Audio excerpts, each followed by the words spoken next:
Hello, everyone. I'm Natalia Bilbao, and here's what's happening in LA this week.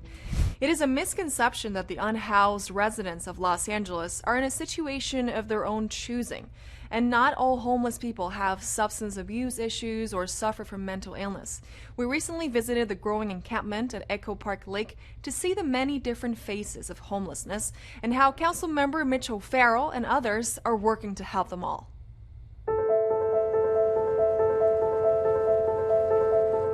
I live right up the road in Silver Lake, and I walk by here on my way to work every morning, and I started 3 months ago counting the tents, and over the last 3 months it went from about somewhere in the 90s, and the last time I counted it about a week ago, I stopped at 120. I'm a barber, and the barber shop shut down because of COVID, and it's really taken a toll. I'm just ready for things to get back to normal. Well, I stay in my car by choice because the rent is unaffordable, it's ridiculous. I don't know what's going to happen. These people have jobs, they're working. I see them getting up, getting ready, getting in cars, going to work. They have cell phones. They just are homeless. We've been here before. It was after the Great Depression. It was called Hoovervilles. And it was a result of the same type of trickle-down economics that failed then, and they've been failing for 40 years here now. For months, since late December, we've been doing intensive outreach and earning the trust of the unhoused at Echo Park Lake. And as of yesterday, we've housed 120 individuals, and even more today. My mission was always to find housing solutions before we close the lake for the necessary repairs, and that's exactly what we're doing.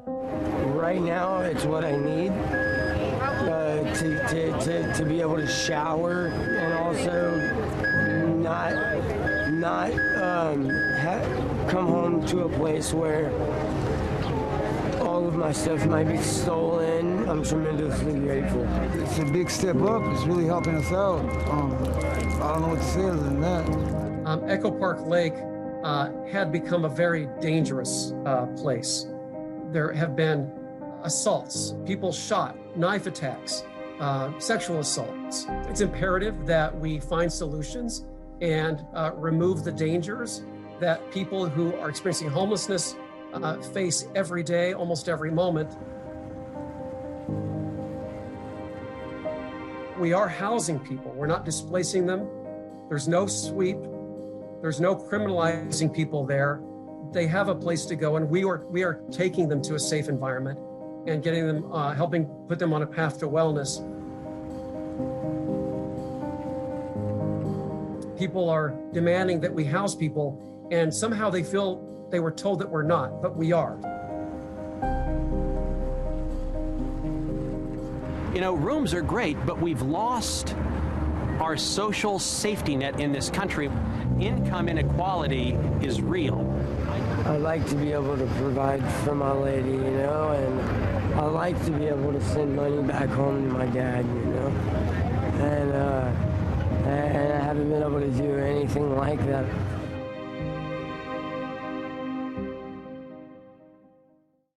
Council President Nury Martinez was joined by Mayor Eric Garcetti and Council members O'Farrell and Bonin to announce the latest round of the COVID-19 Renter Relief Program. This next round will also include aid for small property landlords. Take a look. Good morning, everyone. I am excited to say that the second round of COVID-19 Emergency Rental Relief Program will begin taking applications on March 30th. We will be able to provide direct rental assistance and more money for our eviction defense program. It's also going to help mom and pop landlords who are also struggling during this pandemic to pay for their mortgage. We definitely can feel hope on the horizon. But if you add it all up, it's more than $700 million in direct assistance to help people pay their rents and basic necessities. We estimate that may be more than half of all of the rent owed by those who are 50% of the area median income or less in our city. And the nice thing about this is it goes backwards, April 1st of last year to March 31st of this year, your rent. So it's not just about paying a month of rent or two forward. It's about erasing that debt that is stressing out families today. Starting Tuesday, March 30th from 8 a.m. until 8 p.m. The new call center will be available and the applications will be live online. The best place for renters and landlords to apply is on the HCID LA website. That's hcidla.lacity.org. All of the information is there. The application will be there. You can go there even today, and there's the FAQs and information about the program and how to apply. Someday, well into the future, we'll be able to look back and have a little bit of pride for pivoting, making sure that our focus is taking care of the most vulnerable. And that's exactly what this continuation and enhancement of the existing subsidy does. There's a singular message from today. It is a message to renters in the city of Los Angeles. To the renters of Los Angeles, help is on the way, relief is here, and the city of Los Angeles has your backs.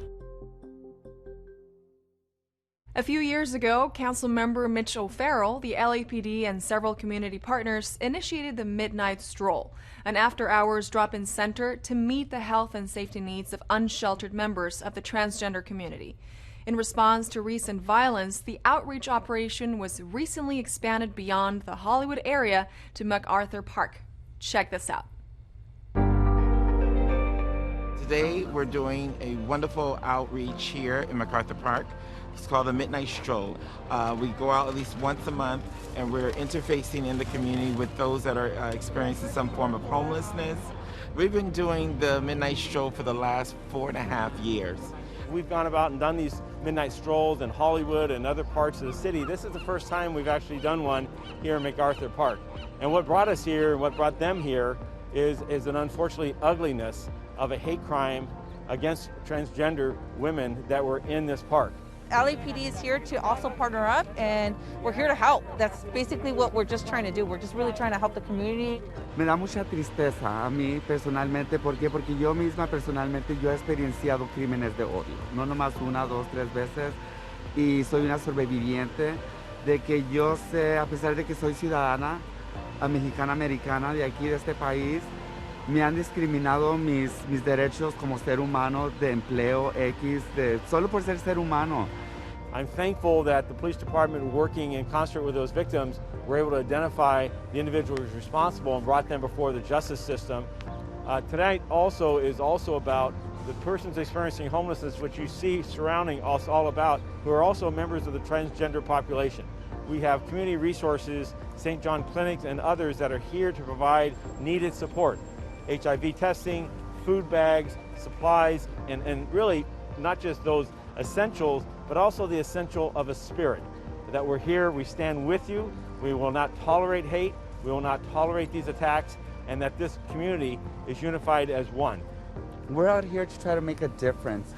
I'm so grateful that we live in a city who's very supportive of our community. We are determined to make Los Angeles a sanctuary for all communities, and we are determined to heal our community one step at a time. Violence against the Asian American and Pacific Islander community has seen a disturbing uptick in recent months, but city officials from the LAPD to the mayor are combating this problem head-on. Hello, everyone, and welcome to No Place for Hate, a live conversation on hate crimes, hate incidents, and how the city of Los Angeles is responding.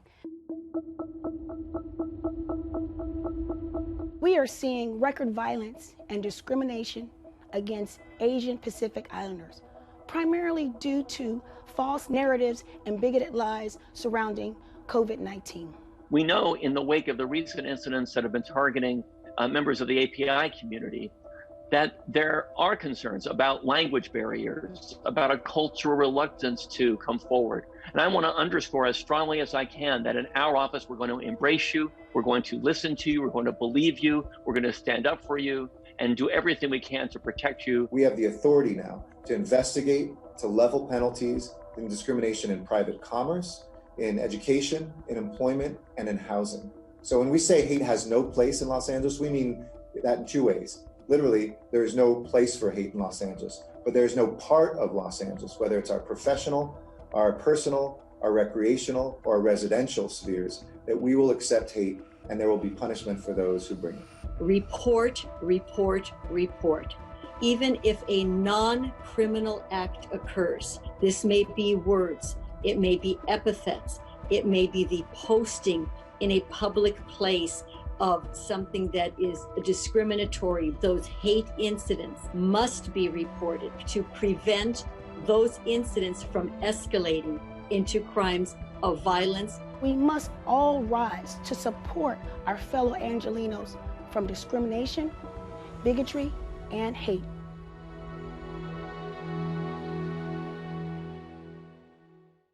And while the mayor and others take a firm stand against overt acts of hate, LAPD Chief Michael Moore took time to promote a program that emphasizes the other side of that coin. Here's the Just Say Hello campaign. Why do you hate us? Why do you hate us? Men hate each other because they fear each other. And they fear each other because they don't know each other. And they don't know each other because they don't communicate with each other.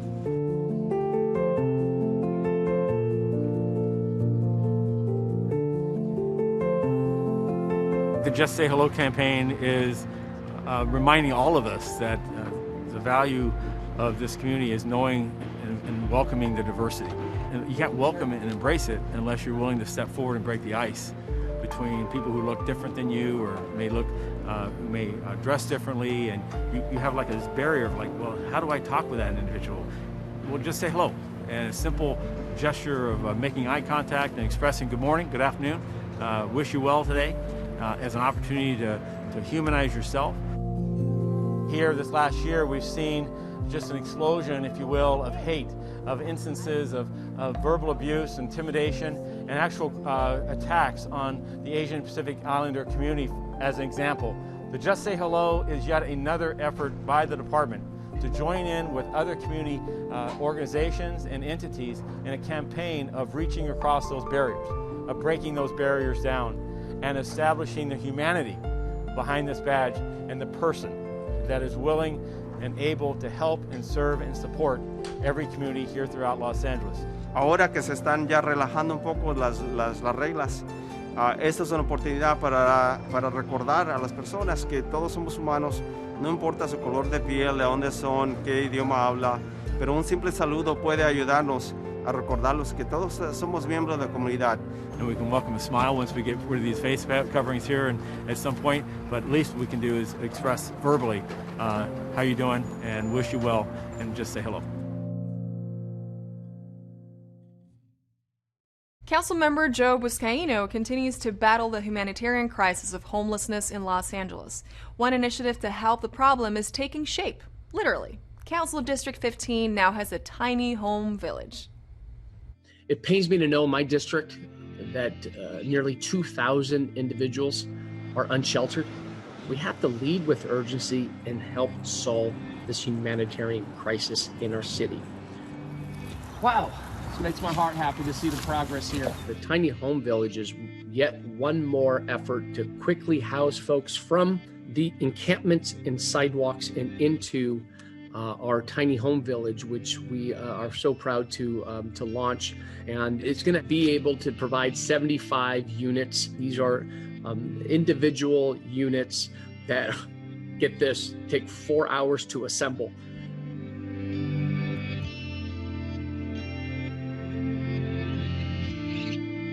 These are 75 units directly across from Harbor College. Really proud of this particular project because we are going to house homeless students that attend Harbor College. There's a lot of students in our region that's couch surfing, and we're going to dedicate 25 of these units for students at Harbor College.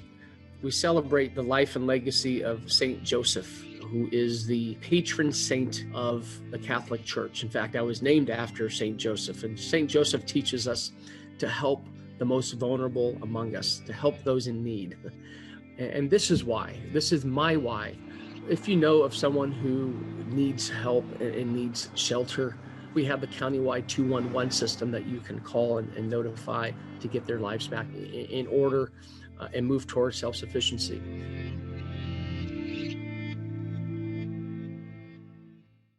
Only 3 short months ago, we reported that Skateland in Northridge would be shutting its doors to skaters, but repurposed for the homeless with help from the nonprofit Hope of the Valley. Well, that collaboration has come to fruition, and Councilmember John Lee was there to help cut the ribbon. 3, 2, 1, let it drop. Yeah, there it is. My husband Alex and I were noticing the increase in homelessness, and we wanted to be part of the solution. I was sitting in my office and my phone rang, and I answered it, and on the other line somebody said, "Ken?" I said, "Yes." He goes, "This is Alex Trebek." In the back of my mind, I'm thinking, is this like the Alex Trebek, or is this Alex Trebek from Wichita, Kansas? Alex went out of his way to find out what was going on in the community, and he found that Hope of the Valley was very proactive in helping to reduce homelessness. So we jumped on board. This building behind me has incredible memories. First time I skated here at Skateland was in 1978. I loved this place. I was a regular skater here every Sunday, every Thursday, and every Tuesday morning. First of all, thank the Fleming family for their dedication, not only to the center, but for everything that you've done for our community over those years. Skateland was started by my mom and dad, and from that point on, the rink just grew. My brother had been doing a lot of volunteer work with Hope of the Valley and found out that they really were looking for a facility to grow the organization.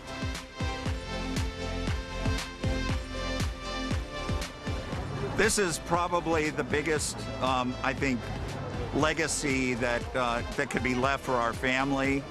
I'm sad to see that this is the end of an era, but I am embracing the 107 people that will be able to call this their home. Un mensaje para todas las personas que no tienen hogar. Estamos aquí para servirles y la organización existe por ustedes. Nosotros somos la esperanza del valle. We can do this together, so I thank you all. Take care, and if you can, take care of another. Thank you.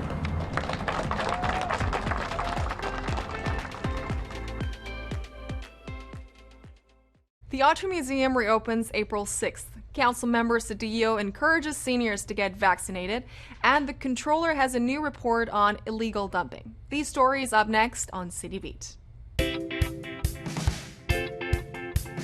After closing their doors for over a year, the Autry Museum in Los Feliz will reopen to the public Tuesday, April 6th.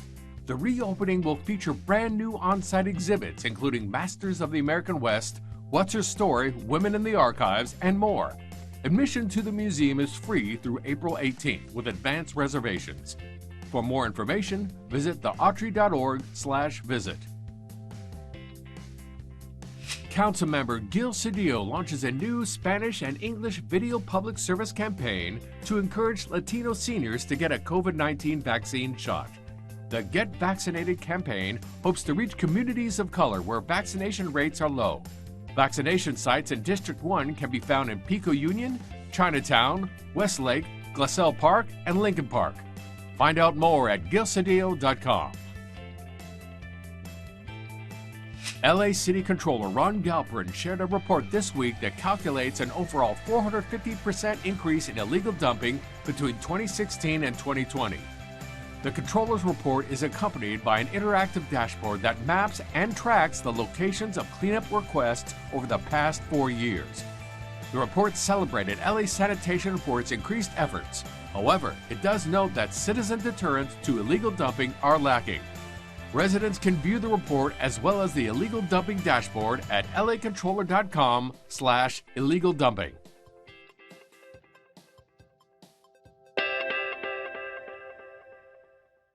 We know about the Boys and Girls Club. We are familiar with the YMCA. Well, here's another not-for-profit organization you may not know about. An organization that was deemed essential to its community during COVID-19, Brotherhood Crusade.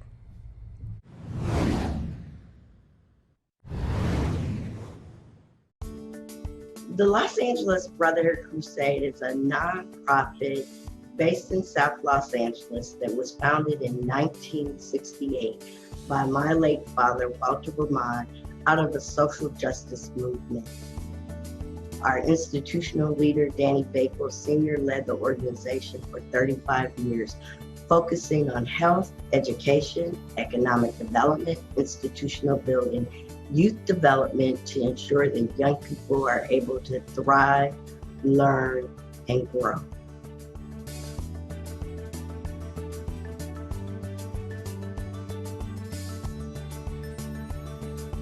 During this time, we provided 2,500 students with Chrome tablets and hotspots in South Los Angeles. But more importantly, as I mentioned, through this pandemic, we were also able to weekly support our families, 25 families a week, with monetary support ranging from $300 to $1,000 per family. It is clear that we made a conscious decision for 53 years to be in a community where folks who have been disconnected have the ability to be connected with partners who care about them. Love your community. When you love the young people that you serve, it is like you know that you would fight for them in every step of the way. For me, I look at how do we advocate, how do we support families who have the least in our communities, but also understanding it is no fault of their own. Children want to thrive, and so we all have a responsibility to say, how do we invest in communities to even the playing field?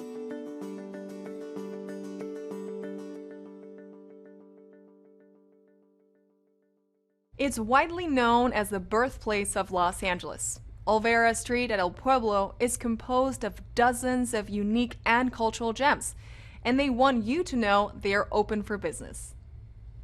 In the shadow of the City Hall is Olvera Street, birthplace of Los Angeles. Folks come here and unknowingly walk over the early settlement's first water ditch.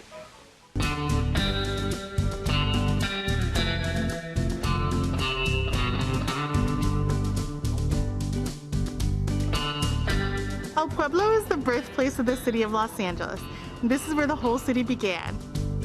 Olvera Street is open for visitors to take food. There's outdoor dining and of course some of our other wonderful puestos that sell all kinds of artisan crafts. Este negocio se abrió aquí en la Placita Olvera en el año de 1970. So tenemos ya, bueno, la familia de mi esposo por 51 años. Whether you're a tourist or a local, you can walk in here on any given day and we will manufacture something right in front of you. We'll stamp your name on it, make it customized and kind of personal. Hippie-style bags, bracelets, belts with names on them. And we do it in front of the customer. It's really important that we keep interacting with our guests. So we offer free online digital tours, some on the founding of early Los Angeles, some on the America Tropical Interpretive Center, and a brand new tour debuting this month on historic women of El Pueblo. Please visit our website, elpueblo.lacity.org, or call us at 213-628-1274.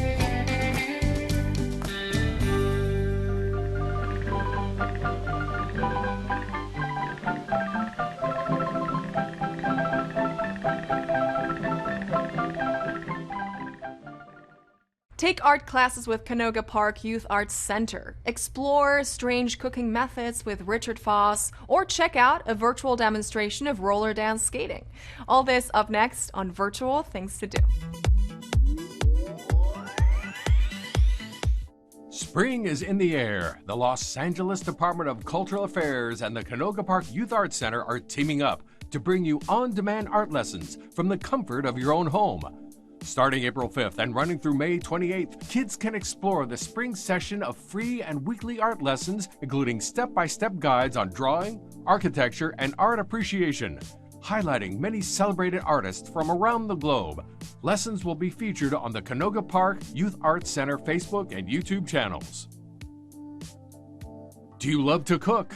Culinary historian and author Richard Foss at the LA Public Library are offering a free lecture on the origins and developments of cooking equipment and culinary techniques in unusual circumstances and hostile environments. On Saturday, April 10th at 10:30 a.m., you are invited to The Strangest Cooking Methods in the World with Richard Foss, a lighthearted and virtual history lesson that will take you on a savory journey and answer the intriguing question, what do people cook when fuel is not available? From using the heat from volcanoes to hot springs and car engines, this event is sizzling with some fun facts about cooking methods dating back from prehistory to present day. So if you have a passion for food that goes beyond a knife and fork, register for this event by visiting the link at lapl.org/events. Lace up those roller skates and get ready for a fun workout and virtual demonstration. The LA Public Library and their cultural series, LA Made, bring you LA Roller Girls. On Thursday, April 8th at 4 p.m., these top-ranked LA champion skaters are roller dance skating their way to bring awareness to all the health and mental benefits of skating. This 1-hour free skate lesson will stream live on YouTube and Facebook and feature the nationally recognized and certified roller skate instructors, LA Roller Girls, as they offer valuable tips on balance, safety, and equipment, all from a controlled environment. If roller skating is your way to get in shape and stay healthy, check out the LA Roller Girls. For more information, visit lapl.org/events.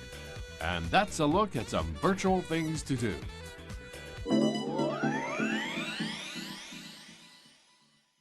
In our feature this week, we talk with Brenda Barnett of LA Animal Services, who says that LA is not completely there yet, but we are getting close to becoming a no-kill shelter. Maria Hall Brown has the story.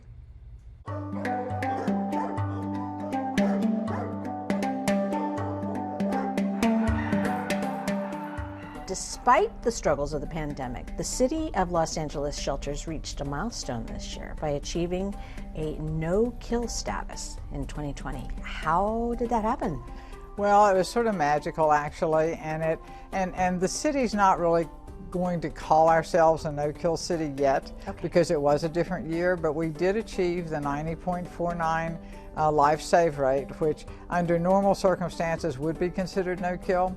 So we wanted to celebrate anyway all of the people who made that possible. I mean, everything from our national friends like Best Friends has been quite a champion, ASPCA has been wonderful, and then we've got New Hope Partners, rescues who pull animals, adopters, foster volunteers, nearly 3,000 volunteers that just help us. Sure. And then there are people in the streets who do things to help animals that never even meet our radar because they're just out there doing their thing and they're not part of the system. So it really has been a whole village effort, and there have been people here much longer than me who have been working on trying to achieve this, and we wanted to celebrate them this year. All right, as strange as this question is, did the pandemic help? Because it seemed like absolutely everybody adopted a dog or a pet for comfort, company, and exercise, and our whole safer at home, and then can't do anything except maybe go hiking and walking around the neighborhood. Was there a huge influx of adoptions? Well, there was a big influx of adoptions and people who wanted to foster pets. At one point, we actually ran out of foster pets, and we had to wait until some more came in before we could give them foster pets to take care of. So I think, but what I think is the most remarkable about it is the return rates. Our return rates for dogs who were adopted or cats who were adopted during that time is lower than it's been in the past. So not only did they adopt them, they kept them. They fell in love with them, and probably, if I were to guess, I would say, okay, you're at home with them all day. I know where my dogs were all day. They were circled. I was, working mostly from Zoom and on the computer, and my dogs were always in the room with me, occasionally making a little appearance in a Zoom meeting, invited or not. But they were there with us. And so, it gave people time to let them adjust to their new surroundings and their new lifestyle, and they didn't bring them back. So it was a win-win for the animals, for sure. All right, thanks so much. Great to talk to you, Brenda. Thanks, nice to see you again. That's it for this edition. I am Natalia Bilbao, and from all of us here at LA This Week, thank you so much for joining us. A reminder that you can catch us online at lacityview.org, and we're also on Facebook, Twitter, and YouTube. See you next time for more LA This Week.